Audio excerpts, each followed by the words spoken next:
You know, in our digital world, we do everything with the click of a button. Send emails, stream movies, run entire global businesses. But holding all of that together is this invisible shield, this incredibly complex system of defense we call network security. So today, we're going to pull back the curtain and demystify it. I mean, really think about it for a second. Everything from our power grids to our banking systems, it all relies on these computers talking to each other. So what's stopping this incredible and frankly pretty fragile system from just collapsing? That's the big question we're tackling today. Let's start with the absolute basics. To really get how we protect our networks, we first have to appreciate what they are. They're not just a bunch of wires and Wi-Fi signals. They're basically the nervous system of our entire modern society. At its core, a network is actually super simple. It's just two or more computers linked up so they can share stuff. Think of it like this. A single computer is kind of like an isolated house. A network connects those houses, building bridges and roads to create a whole bustling city where information can just flow freely. In these digital cities, they exist at every possible scale. You've got a personal area network, a PAN, that connects your phone to your earbuds. Your home Wi-Fi? That's a wireless local area network, a WLAN. And all of these smaller networks eventually connect into the massive wide area network, the WAN, which is what we all know as the internet. It really is just networks, all the way down. So we have this massive system of interconnected digital cities. But how does a message actually get from one side of the world to the other? Well, to understand the threats, we've got to first understand the journey. Here's the thing. Your data doesn't travel in one giant piece. Nope. Instead, it gets chopped up into these tiny little units called packets. And the best way to think about a packet is as a digital envelope. Each one carries a little piece of your message, along with the digital version of a to and from address. So, let's actually follow the trip. You hit send on an email. Your computer immediately acts like a super fast mailroom, packaging your message into maybe thousands of these little envelopes. They get sent out across the internet, zipping through devices called routers and switches until, and this is the amazing part, they're perfectly reassembled on the other side.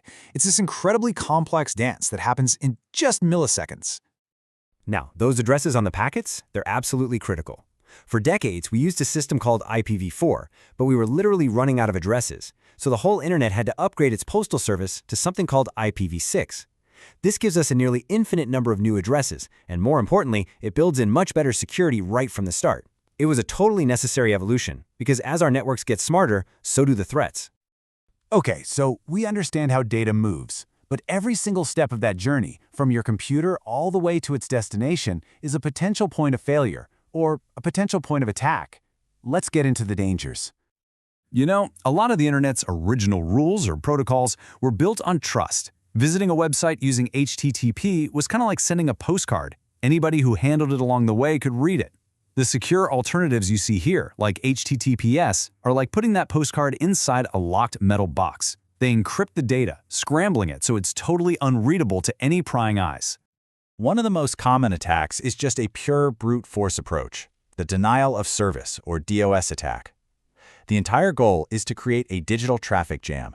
An attacker just floods a website's server with junk data. It's like trying to send 1 million trucks to a single storefront all at once. The real customers can't get through, and the whole service just grinds to a halt. Then there's a much more sinister kind of attack, which is basically digital eavesdropping. It's called a man-in-the-middle attack.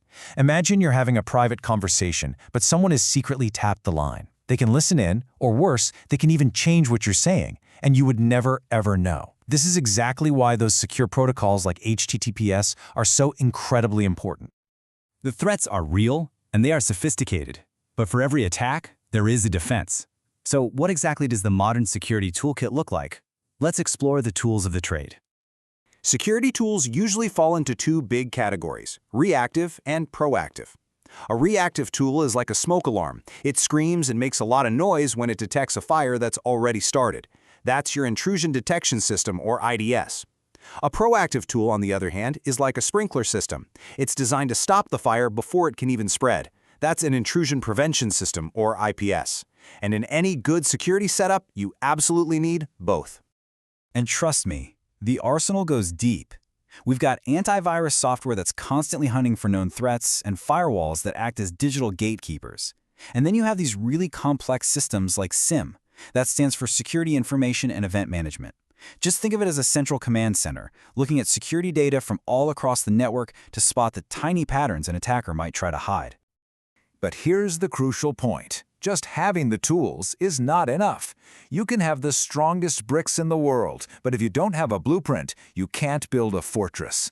Modern security is all about strategy. A really fundamental strategy is called defense in depth. Imagine a medieval castle. It doesn't just have one wall, right? It has a moat, then an outer wall, then a stronger inner wall, and then guards at every single gate. That is defense in depth. If an attacker somehow gets past your firewall, they still have to deal with encryption. If they get past that, the antivirus is waiting. You build layers upon layers of security. But the real cutting edge of security strategy today is an even stricter philosophy called zero trust. For years, the model was basically trust but verify. We just assumed that if you were already inside the network's walls, you were probably a friendly employee or a safe device. Zero trust throws that entire idea out of the window.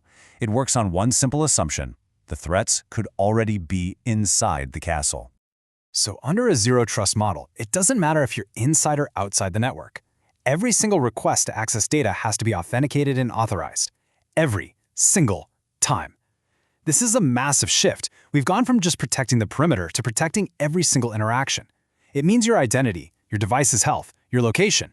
It's all constantly being checked before you're allowed to touch anything. And that leaves us with a really fascinating question to chew on. We've built our entire digital world on this idea of open connection and sharing. So if the philosophy we now have to adopt to protect it is one of inherent distrust, what does that tension mean for the future of our connected society? It's definitely something to think about. Thanks for tuning in.